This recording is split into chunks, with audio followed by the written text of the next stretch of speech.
That's it. Blair 2, flight controller, Emirates Team New Zealand. Day 35 with the LEQ out on the Watermatta quite early. Epic day really, it built as the day went on, and then you went out past Rangi Light and we saw 1.5 metres short steep shot, some spray thrown around. Break the day down for us. Yeah, that was an epic day, one of the funner ones we've had. Like you say, we started quite early. This northeast breeze has got, east northeast breeze is going to continue to build over the next 12 hours or so, so wanted to get ahead of that, and yeah, managed to do that. Started off just out between Ben Rock and Browns Island, and we were just doing some control things there, so it wasn't always our prettiest work, but we were trying a few different things, so we had a few crash downs, but in general the boat was going really nicely. And then as the wind built, we decided to go check out the waves out in the channel. Yeah, and as that happened, it also got quite a lot windier, well over 20 knots for a bit there, and yeah, outgoing current was unreal. Yeah, definitely, that sea, big tide, I think it's a 2.9 metre range, and we were at the end of the session, that was mid-flow going out against, as you say, over 20, so it stood up and was quite close. I mean, we had to stop, we were under 10 knots at times just to stop being launched out of the chase, and to watch you guys, that's just next level, absolutely phenomenal. And yeah, I don't know what to say. How do we keep up and work out what you're doing? On a day like today, you've got to talk about numbers. What was your best speed? Oh, best speed, we're back to that again. Yeah, no, I don't know exact top speed there. Around about 50 knots, I think, somewhere there.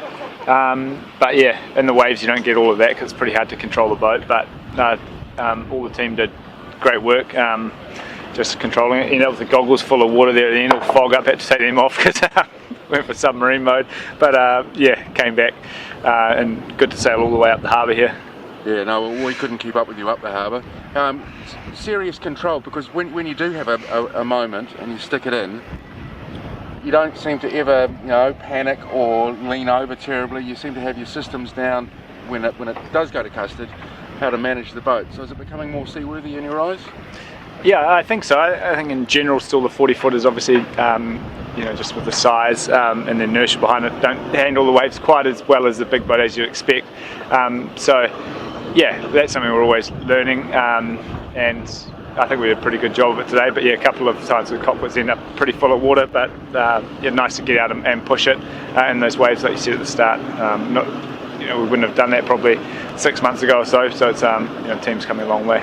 Yeah, no, definitely. You can see the progression, and utilising the Motor Korea channel like we did today, that's something that we haven't seen before. It's great to see how Auckland can deliver a day that delivers you a really broad range of conditions, and within sort of 4 or 5 miles you can go from flat water testing out to some quite, I mean, that would probably scale to more than you'd sail the 75 and I don't know.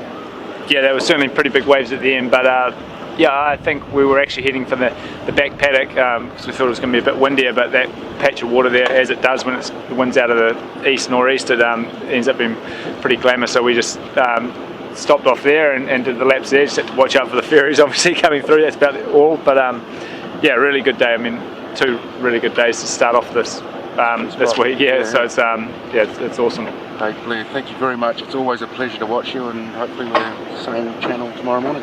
Yeah, cool. Thank you.